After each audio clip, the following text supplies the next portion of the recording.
Hi everybody, this is Anne. Makume Gane is a process where a metalsmith layers and fuses various metals together, then through a method of forging and carving, produces colorful laminated patterns. I heard about this technique from Jennifer Selwyn on the Pottery Studio Facebook group, who incorporates this into her clay work. I did some research and thought it'd be fun to see if I could replicate the metal patterns by layering colored clays, then adding in various textures to manipulate the underlying layers. I'm so excited! The first step was to create some colored clays. I knew that my porcelain clay would take mason stains well, so I dipped into my reclaimed clay bucket and slaked down my clay scraps into a yogurt consistency. I had various colors of mason stains in my studio, but I knew not all of them would work to stain the clay body. I knew that both the copin blue and the black would work well, so I divided the slip into 2 batches and blended in the colorants. I let that dry to a workable state, which took about 4 or 5 days. If you'd like more information about how to color your clay using mason stains, please visit Chris Campbell's website. Chris gives great tips and recipes you can follow. If you want to find out if the mason stains that you have available will work, look on the Mason Stain website. There's a chart that analyzes each stain with a key that will indicate which stains work with clay bodies. Now I can start the first project. I rolled out a slab of clay using the black clay. I wanted each of my clay layers to be uniform, so I rolled each of them between 2 1/4-inch thick rulers, then ribbed the clay smooth. I cut the ragged edges from my slab to conserve the extra clay and make it easier to stack. I worked the same process with the copin blue clay.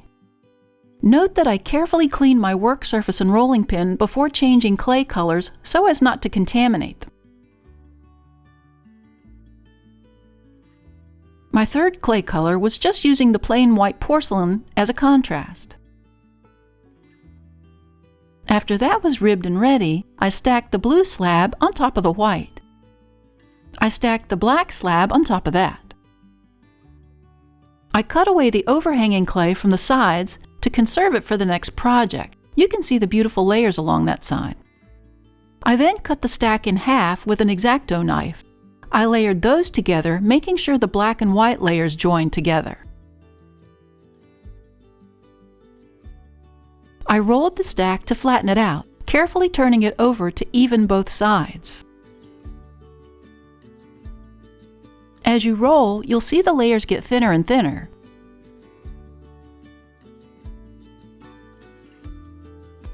I cut the stack again and layered those.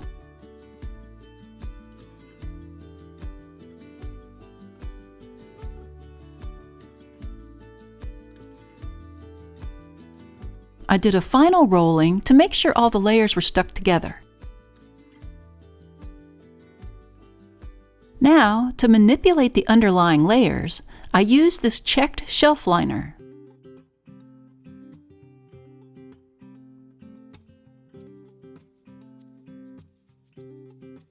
Starting from the center, I rolled the texture down into the surface. My hope was that the layers underneath would also be altered by the shelf liner, but I quickly realized that the shallow texture was only pushing through the top level no matter how hard I rolled.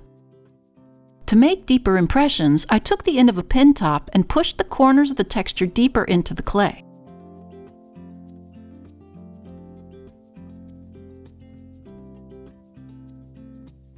Using the pin top gave me an idea. Let's push that in between the squares to make a second texture layer.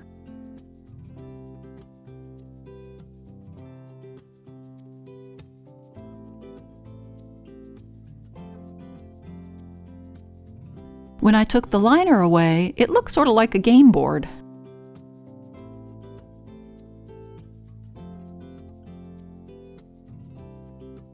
I tried different ways to carve through the layers and found this diamond core carver that works like a cheese slicer that works pretty well. I just carve through to the bottom layers. Varying the pressure on the carver will produce carvings through different layers, which reveal different patterns. I decided to take a more random approach, but you could also take a more measured and symmetrical approach or even carve from different angles. Remember that the deeper you go, the more of the texture you remove, so you don't want to carve too deep.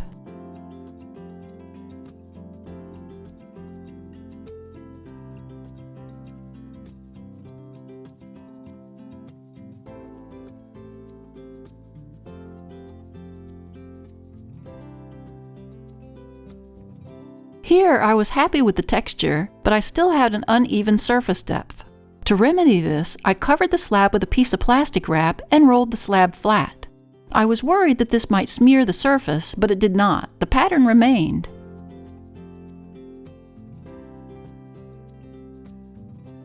I thought I'd make a cute little bowl with it, so I stamped out a round shape with a kitchen bowl.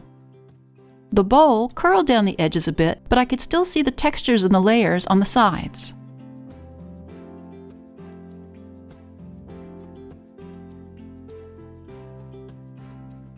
I placed the slab on a piece of plastic and molded it inside a styrofoam half sphere. Here's one I made earlier where I played around with how deep I could cut through the layers to remove texture. Here's another sample where I made a puffy heart ornament from the slab. Remember that as the colored clay dries to bone dry, the mason stains will fade and almost disappear, even after the bisque fire.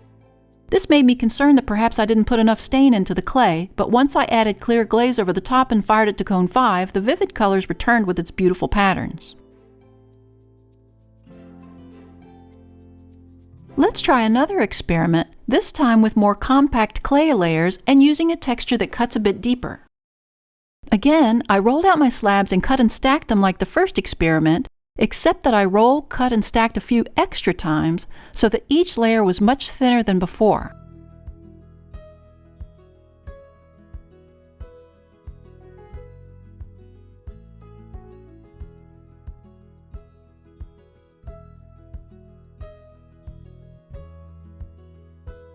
I found this rubber honeycomb trivet at the grocery store that'll work perfect as a stamp and will cut deeper than the shelf liner.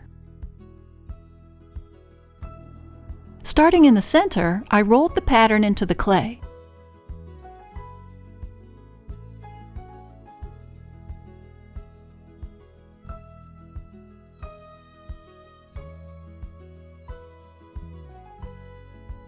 When I removed the trivet, I could already see the deeper layers exposed along the edges.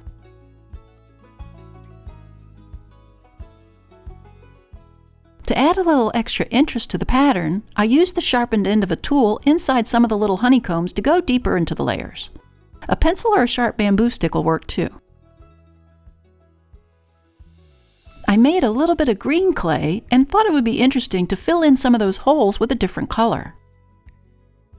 I rolled it very thin.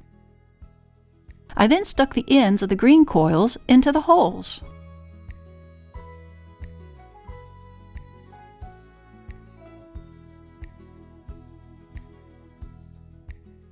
I could cut into the slab at this point, but was nervous I'd just be cutting off the top exposed clay. So I placed a piece of plastic wrap over the top and rolled the raised sections flat to the surface lightly. Now let's see what that does. I'm trying to remove shallow layers first, then choosing sections to go deeper until I'm happy with it.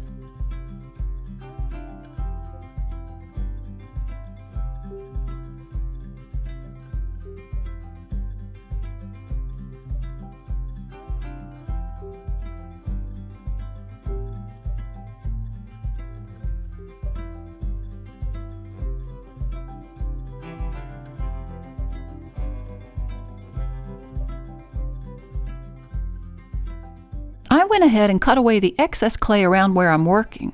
I'll seal up these scraps to make smaller projects later. I placed a piece of plastic wrap over top and rolled the slab flat until it was 1/4 inch deep. I think we succeeded in recreating the traditional Japanese metal patterns. Very dynamic, and I love the little green dots added to the colors. To me, it looks like a rain puddle at night where the light is bouncing off the water as the drops hit it. I cut out a circle from the slab and slumped it to create a small bowl. Here's one I created earlier that's been bisque fired. You can see how when the clay dried, the colors faded. When I look at the edges, I can see that I didn't roll as many layers on the slab sample as I did on the one that I demonstrated. When you look at them side by side, you can really see the difference. Again, I added clear over the top and fired it to cone 5 with a 6-minute hold to get this look.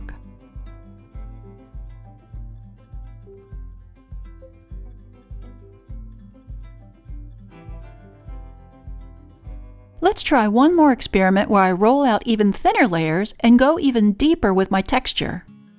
These layers are almost paper thin. I'm just going to freeform a design using a pick comb.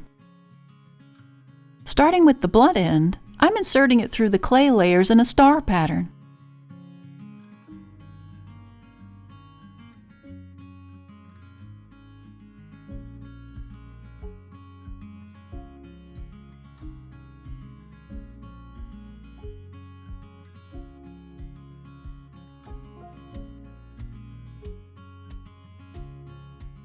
Here, I'm using the pronged end to create more holes.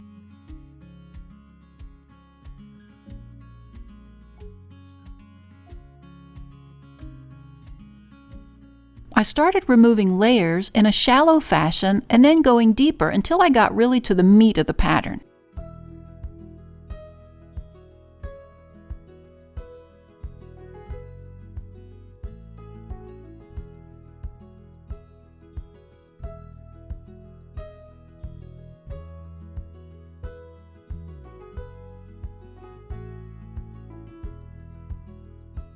At this point, I thought it'd be interesting to change the direction of the carving tool to mimic the snowflakes. Why didn't I think of that before?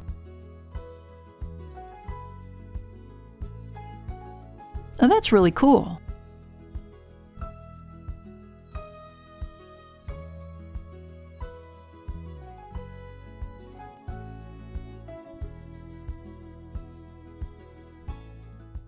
I placed plastic over the piece and rolled it flat, even stretching it out until it was a 1/4 inch thick. Surprisingly, the pattern stretched with it and did not smear or distort badly.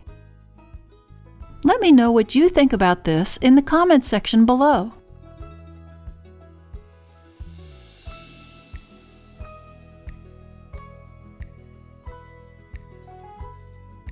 As the clay was much longer on this pattern, I thought I'd make a mug out of it. I cut the clay from a template, beveled the edges, then wrapped it around a carpet tube.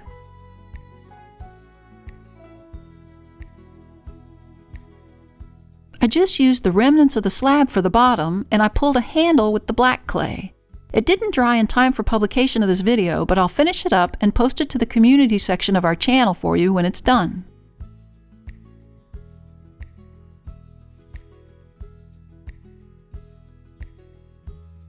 Thanks to the newest members of our Little Street Pottery Research Facility team. If you'd like to join the team and earn a title, click on the Super Thanks button or the link to buy me a coffee. It also really helps us out if you hit that like button and subscribe to our channel. See you next time in the studio.